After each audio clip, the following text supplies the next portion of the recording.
Development engineers work on the interstitial problems that I think many others are too afraid to address. They're focused on the hard issues of what does it mean to have and how do you mitigate misinformation on a social media platform? How do you drive change within the energy sector in an oil dependent country? How do you establish preventative health care in a very remote rural area? These very hard to solve problems, that's the work of a development engineer.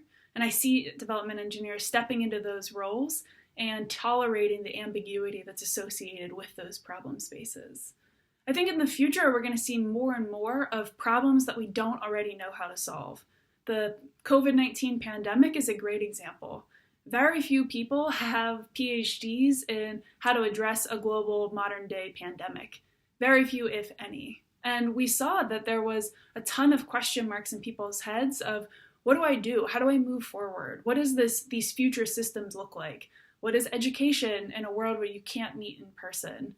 What is the construction industry and how do you have materials flow through supply chains in this very disrupted world? That's where development engineers thrive.